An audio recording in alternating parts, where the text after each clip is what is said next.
안녕하세요. 오늘도 역시 1일 1식 챕터 2장을 해드릴 건데요. 오늘의 이야기는 뱃속에서 꼬르륵 하고 울리는 것을 즐겨라. 나는 아침을 먹는 일이 거의 없다. 전날 밤에 다 소화시키지 못한 식사나 혈액 속에 남아있는 알코올과 내장 지방을 소비함으로써 아침 식사를 대신한다. 물이나 차도 마시지 않는다. 아침에 일어났을 때 얼굴이 붓는 것은 세포와 세포 사이에 간질이라는 공간에 지나치게 수분이 많기 때문이다. 아침에 일어나서 목이 마르면 껌을 씹는다.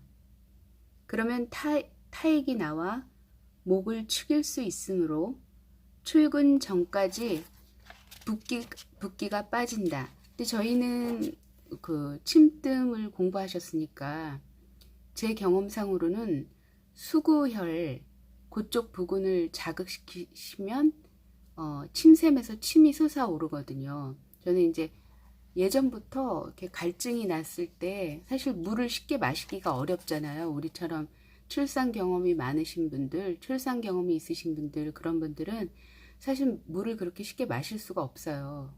여러분도 아시죠? 그 속사정을. 그래서 이제 저는 그 수구혈죽 쪽으로 이렇게 자극을 시켜주거든요. 그러면 침샘에서 침이 막 뿜뿜뿜 솟아나요. 물론 예전에 그 졸음퇴치법으로 껌을 씻기도 했어요. 그런데 이 껌이 사실은 그 소재 자체가 플라스틱 유연제를 썼기 때문에, 그리고 또 이제 물론 뭐 유기농 껌이 있을지는 모르겠지만 어쨌든 뭐 설탕이며 뭐 향신료며 이런 여러 가지 화학 성분이 들어가 있으니까 껌보다는 제가 볼 때는 이쪽 방향으로 해보시는 것도 좋고, 아니면 그 고치법이라고 들어보신 분들도 계실 거예요. 그래서 치아와 치아를 부딪히는 거예요. 그러면 이제 자연적으로 뭐 침샘도 자극시킬 뿐만 아니라 여러모로 그 동맥을 자극시켜 준다고 하더라고요. 옛날 어르신들은 그 동맥을 자극시키기 위해서 고치법을 썼다고 하셨거든요. 그래서 이제 그런 좋은 방법들이 많이 있으니까 이것도 일종의 자생요법이죠. 그래서 그거를 적극적으로 활용해 보시면 좋을 것 같아요. 이야기 속으로 들어가 보겠습니다. 부은 얼굴로 환자를 만나게 되면 이미지 관리가 안 되기 때문에 반드시 붓기는 피하려고 한다. 이분은 굉장히 그 프로페셔널한 분이신 것 같아요. 외적으로 그러니까 내적으로도 충실하시겠죠. 물론 전날 식사를 하지 않았을 때는 직접 야채 샌드위치를 직접 만든대요. 직접 야채 샌드위치를 만들거나 계절 과일을 껍질째 먹는다. 복숭아도 드신다고 하셨으니까 궁금한 게 수박도 껍질째 드실까 궁금하긴 해요. 또 제가 우리 그 침동 공부할 때 김대영 교수님이 그 말씀을 해주셨는데, 통째로 먹는 게 좋다 그래서 그 바나나를 껍질째 드셔본 적이 있다고 하셨는데 그거는 좀 힘들더라라고 말씀해 주셨던 기억이 나더라고요. 그래서 어쨌든 그렇습니다. 그다음에 진료가 있는 날은 아침 7시 반에 병원에 도착한다.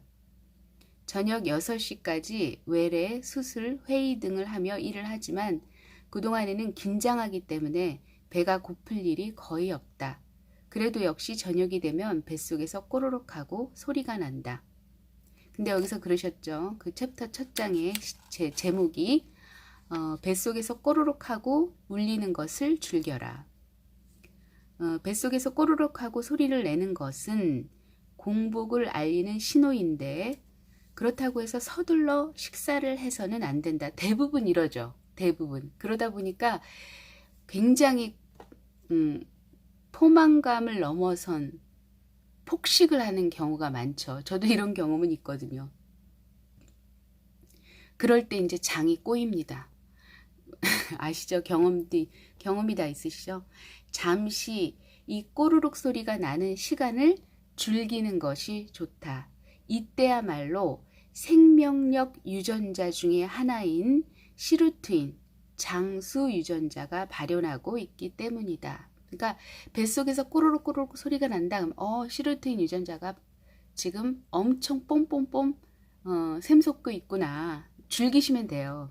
장수 유전자가 뿜뿜뿜 샘솟고 있구나. 즐거워하시면 됩니다. 아, 그러면 내가 10년 젊어지는 건가? 아, 20년? 아, 30년? 이러면서 즐기시면 됩니다.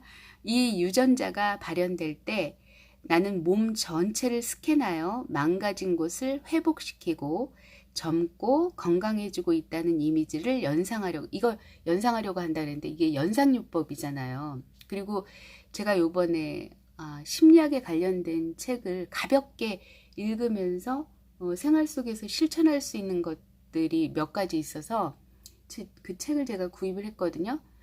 여러분도 그냥 심심할 때 아니면 머리를 너무 많이 써서 막 머리가 터질 것 같을 때 그냥 심심풀이 땅콩으로 한 챕터씩 읽어보시면 생활 속에서 실천할 수 있는 것들이 꽤 있더라고요. 그래서 예를 들면 20년 전에 자기의 모습을 회상해서 그것을 있는 그대로 연출을 하는 거예요. 예를 들면 뭐 가구 뭐 이런 것까지 그건 이제 심리학 말하자면 테스트하는 사람들이 그런 조건을 만들어 준 건데 그게 곤란하면 이제 머릿속에서 연상요법 이 지금 의사분처럼 연상요법을 쓰는 거죠.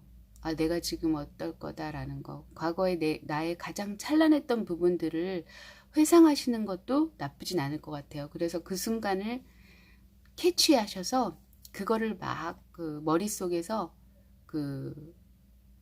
그림을 그리는 거예요. 내 머리가 스케치북이 되는 거죠. 한마디로. 그래서 이처럼 공복 상태를 즐긴 다음 이제 저녁 식사를 시작할까 하며 식탁에 앉는다. 이렇게 되는데 역시 이 부분도 1.5배라서 다시 한번 읽어드리겠습니다. 시루트인 장수 유전자가 발현될 때 나는 몸 전체를 스캔하여 머리 끝서부터 발끝까지 스캔하여 망가진 곳을 회복시키고 젊고 건강해지고 있다는 이미지를 연상하려고 한다. 우리가 우리 몸을 사실은 잘 관찰하시는 분들 계신가요? 저는 최근 들어서 이제 심층 공부를 하면서 제 몸을 이제 스캔을 하기 시작했거든요. 머리 끝서부터 발끝까지. 여러분도 한번 그런 작업을 한번 해보세요. 뭐 손도 잘 가까이 볼 수 있는 거는 우선 손이 될 수 있겠죠. 손을 여러분은 자신의 손을 사랑합니까? 저는 솔직히 말해서 제 손을 별로 사랑하지 않았어요. 근데 지금 다시 보니까 되게 이쁘더라고요. 그리고 또 고맙고 지금까지 저를 이렇게 먹여주고 재워주고 입혀주고 얼마나 애썼어요.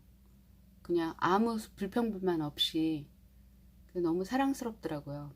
그래서 요즘은 제가 손한테 사랑 고백도 하고 선물도 주고 근데 이 손이 마음에 들어 할지 모르겠지만 그렇거든요. 그래서 여러분도 한번 몸 하나하나 구석구석 손톱, 발톱, 발등, 발바닥, 발 뒤꿈치 어느 부위든 그리고 뽀뽀해 주시고 격려해 주시고 사랑해 주세요. 나에게는 하루 중 유일한 식사 시간이다. 그런 만큼 더할 나위 없이 소중한 시간이기도 하다. 따라서 먹고 싶은 것을 충분히 음미하면서 먹을 수 있다. 저는 근데 아직까지는 음미가 안 돼요. 물론 와 이쁘다 그러고서 이 성격대로 막 정신없이 먹어 제끼거든요. 근데 음미하는 거 되게 좋은 것 같아요. 천천히 빛깔, 향기 그런 것들 크기들 이런 것들을 이렇게 보면서 느끼면서 또 입속에 넣고 꼭꼭 씹으면서 정말 향유하는 그렇다고 이때 하루치 식사를 만회하려고 절대로 개걸스럽게 먹지는 않는다. 기아 상태에 처했을 때는 검약 유전자가 활발히 활동하여 영양 효율이 무척 좋은 상태가 된다. 따라서 소량의 식사만으로도 충분히 내장 지방이 붙어 몸을 유지할 수 있게 된다. 낮 동안에는 배가 고프지 않으면 아무것도 먹지 않고 목이 마르지 않으면 아무것도 마시지 않는다. 즉, 자신의 몸이 말하는 소리에 귀를 기울이면 된다. 반대로 목이 바싹바싹 마르면 물을 마셔도 좋고 배가 꼬르륵 하고 울리면 조금쯤은 먹어도 상관이 없다. 이거 굉장히 중요한 말인데요. 저도 이 카스에 많이 올려놨는데요. 다시 한번 알려드릴게요. 1.5배 큰 글씨 다시 한번 알려드리면 자신의 몸이 말하는 소리에 귀를 기울이면 된다. 사실은 우리 현대인들이 빨리빨리에 익숙해져 있잖아요. 그래서 언제든 우리 몸은 신호탄을 보내거든요. 아, 나 여기가 좀 불편해 라고. 근데 이제 그거를 무시하고 그거를 거듭거듭 해를 거듭하면 거듭할수록 그게 이제 중병이 되는 거예요. 그렇게 되면 시간 뿐만 아니라 모든 것을 낭비하게 되는 거죠. 그래서 그때그때 자신의 그 몸의 언어에 몸의 소리에 귀를 기울이는 것이 모든 물리적이로든 정신적이로든 모든 것, 물질적인 거든 이렇게 절약할 수 있거든요. 그래서 몸의 소리를 잘 귀 기울이시면 돼요. 그래서 자생요법도 결국에는 사실은 그 얘기거든요. 내 몸에 이상 증상이 나타날 때 바로바로 그거에 대해서 대처를 하면 심각한 문제가 되지 않는데 그거를 간과했을 때 나오는 그 문제들이 발발하는 거거든요. 그래서 여러분들도 여러분들의 그 몸의 소리를 귀 기울여 보세요. 그리고 우리 그 여성 지금 이거를 들으시는 분들 중에 여성분도 계실 거고 남성분들도 계실 건데 우리 여성들의 몸에 대해서 지금은 모르겠어요. 지금 요즘 세대 친구들은 자신의 몸에 대해서 얼만큼 잘 알고 있는지 모르겠는데 페미니스트에 관련된 공부를 하신 분들은 그런 경험이 있는 걸로 알고 있고 연극 같은 경우에는 버자이너 맞나요? 버자이너? 그러니까 버자이너가 그 여성의 생식기를 말하는 건데 그 몇십 년 전인가요 벌써? 그거에 관련된 연극을 했던 분이 있었거든요. 그래서 그게 뭘 말하냐 하면 그리고 그 생식기를 직접 그려요. 그 거울로 반사시켜서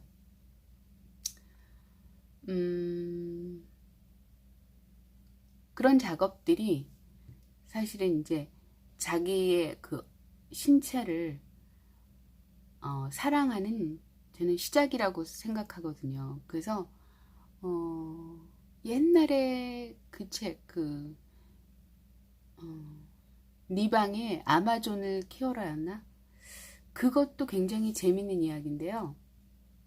그분은 그 여성 생식기와 꽃을 이렇게 연관시켜서 그림을 그리시고 표현도 하시고 그러셨는데 네 방에 아마존을 키워라가 맞을 거예요. 그거 꼭 여성분들, 남성분들도 나쁘지 않습니다. 읽어보시면 나쁘지 않은데 그래서 어쨌든 그분의 이야기를 들어보면은 우리는 아직까지도 성에 관한 얘기를 한다는 것 자체에 대해서 어르신들은 되게 불편해 하시거든요. 근데 우리의 삶에 성을 배제해서는 삶이 영위가 될 수가 없거든요. 아시잖아요. 성욕과 식욕은 기본 단위라는 거. 그래서 절대로 그거를 무시해서는 안 되고 그거를 공론화해야 된다고 저는 생각하거든요. 사람마다 저는 어렸을 때 그런 쪽에 관심이 참 많았었는데 안타깝게도 그거를 알려줄 수 있는 그런 주변에 그런 지인분들이 별로 없었던 것 같아요. 그래서 어쨌든 그런 부분에 있어서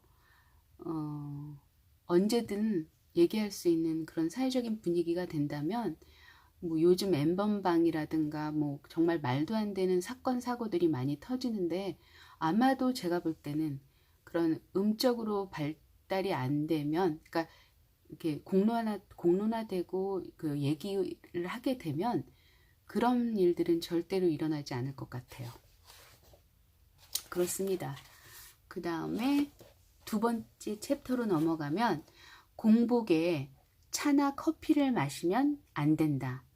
이게 공복에 마시는 분들은 어떤 분들이 뭐 작가분 옛날에 영화나 그런 데 보면은 왜 작가분들이 막 고뇌하는 표정으로 막 커피 마시고 막 이러는데 근데 의외로 요즘 현대인들이 저도 현대인이지만 커피를 정말 많이 드세요. 그러니까 습관적으로 드시는 분들이 계시고 또 그렇게 마시면서 그러니까 속이 안 좋다고 하면서 마시더라고요.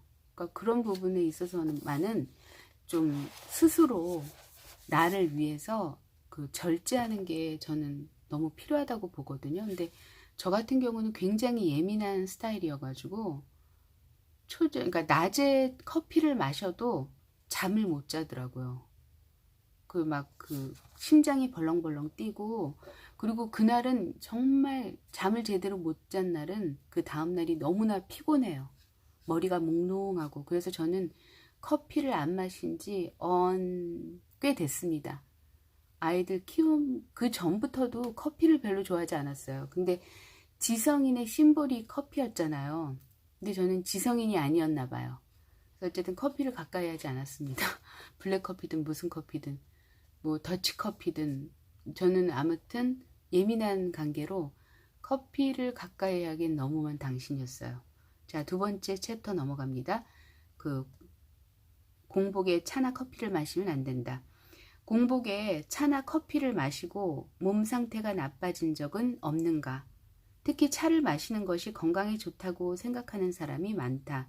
하지만 공복 상태에서 카페인을 섭취하는 것은 건강에 몹시 좋지 않다. 여러분도 아시겠지만 중국 음식이 기름기 있는 음식이 많잖아요. 그래서 그 사람들은 우렁차인가요? 갑자기 차 이름이 생각이 안 나네.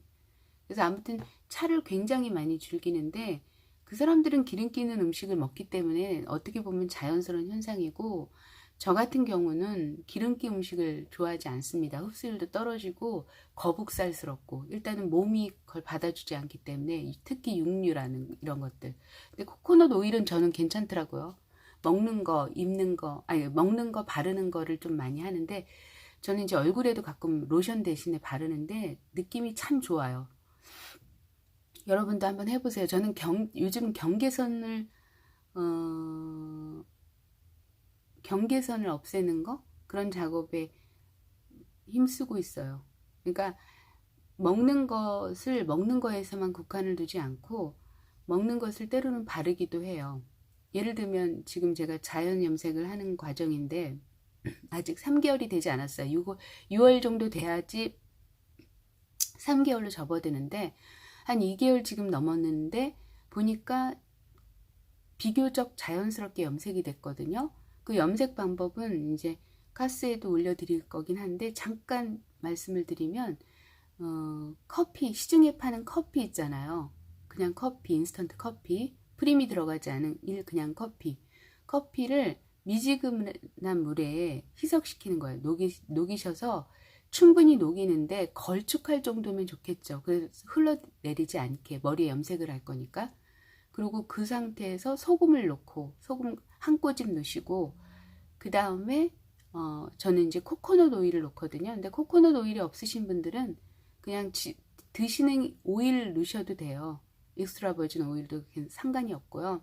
아니면 시중에 파는 식용유 그거 드시는 거 조금 넣으시면 돼요. 그래서 그걸 섞어서 머리에 바르고 최소 3시간 이상은 머릿속에 두셔야 돼요. 그 머리를 발라놓고 방치를 하셔야 돼요. 물론 당연히 헤어캡도 씌우시고 보자기로 이렇게 감싸 놓으셔야겠죠. 그렇게 해서 저는 꾸준히 해서 지금 비교적 아주 자연스럽게 염색이 된 상태거든요. 그래서 저는 지금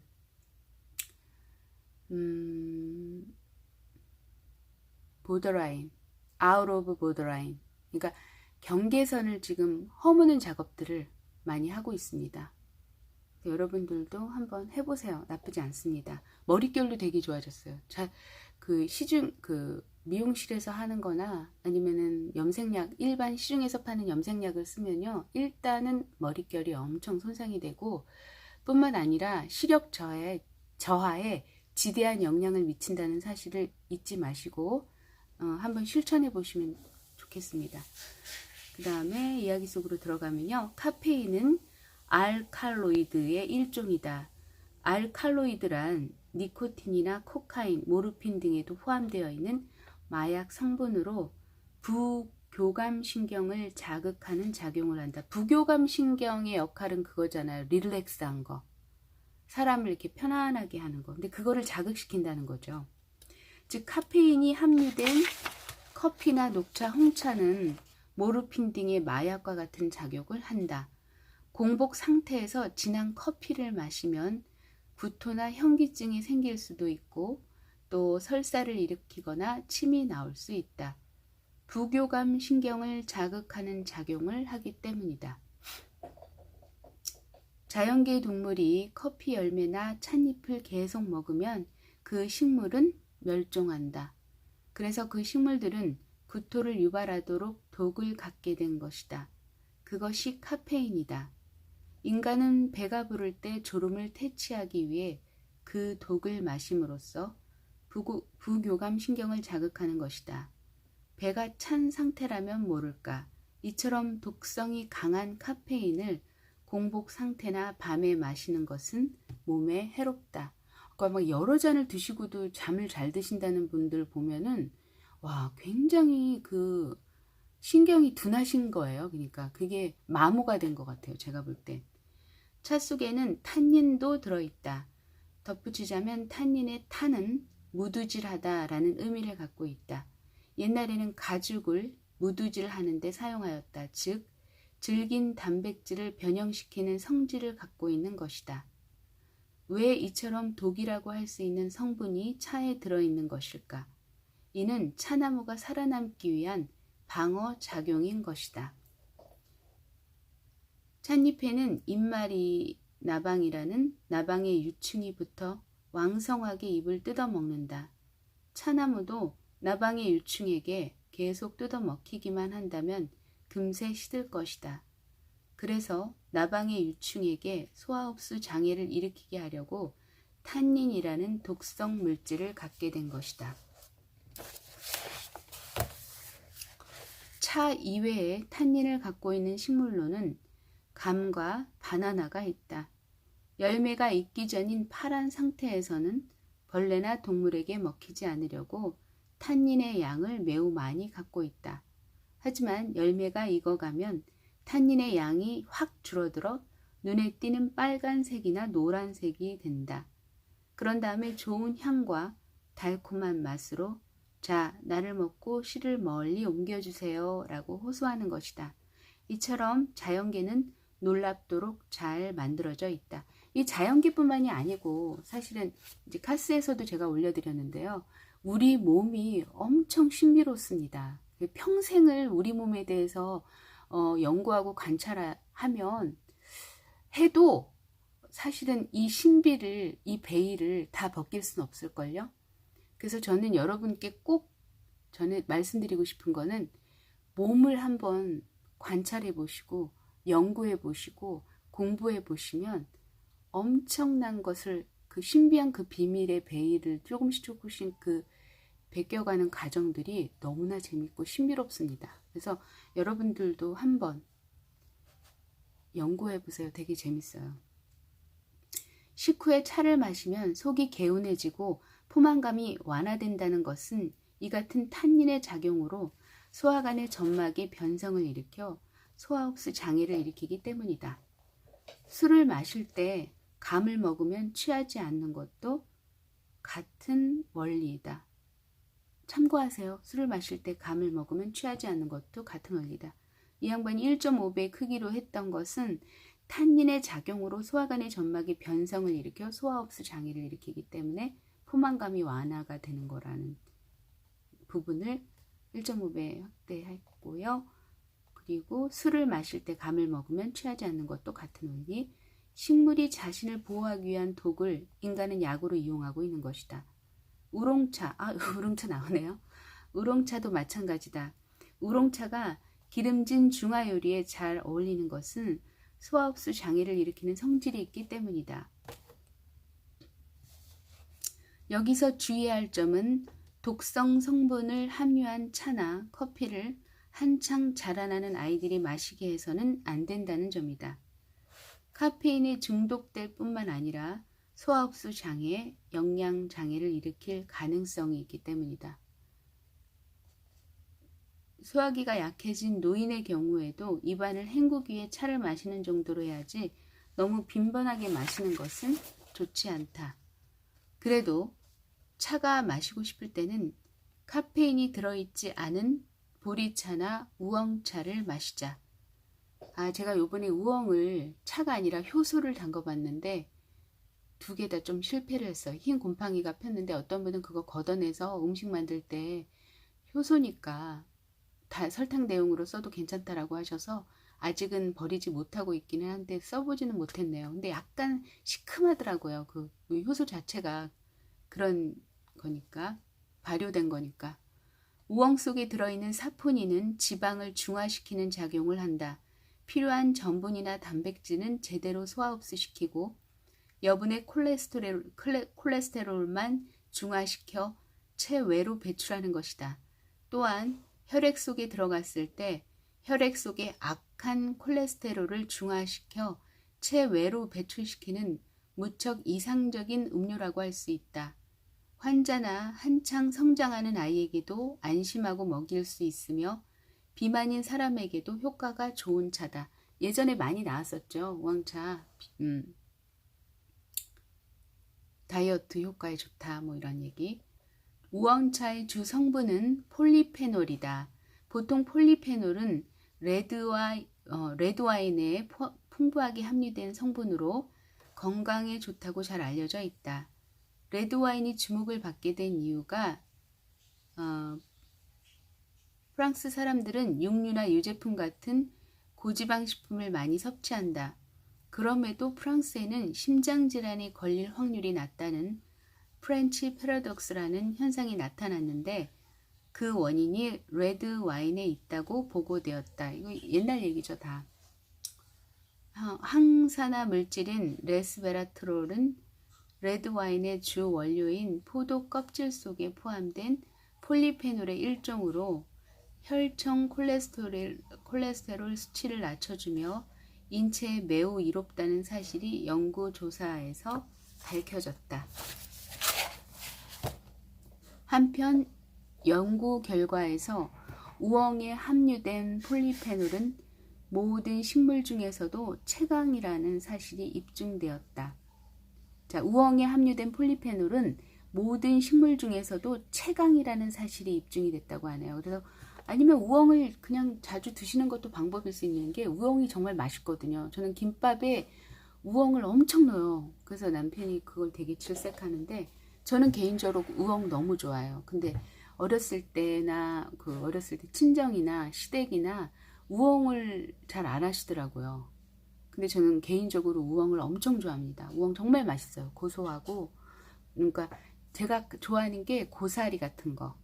고사리, 우엉 이런 거 너무 좋아하는데 우엉 진짜 맛있어요. 김밥에 넣어보세요. 진짜 맛있어요. 그리고 저는 조미료를 많이 안 넣고 간장 조금, 식초 조금, 설탕 전혀 안 넣습니다. 그래도 정말 맛있어요. 그래서 그거를 살짝 졸이면 아주 살짝 갈색이 되거든요.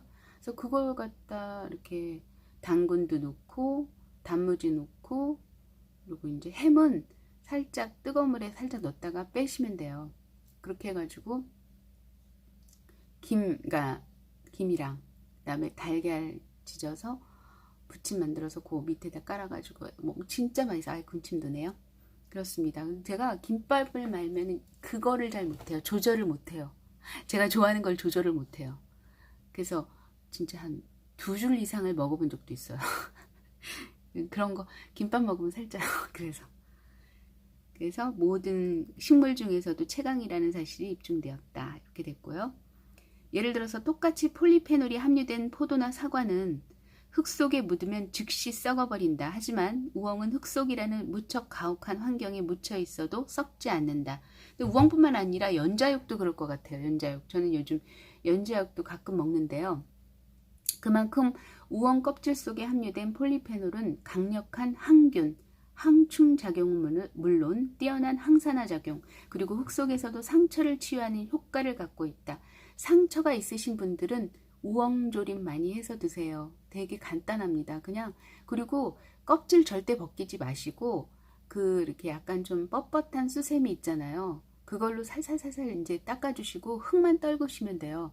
그리고 이제 그걸 갖다가 채칼로 이렇게 깎으시거나 아니면 뭐 칼로 깎으셔도 돼요. 채칼이 없으시면. 그렇게 해가지고 이렇게 자작하게, 그러니까 살짝 당길 정도로 넣고 식초 한 큰술, 그 다음에 간장 한 큰술 넣고 그냥 졸이시면 땡.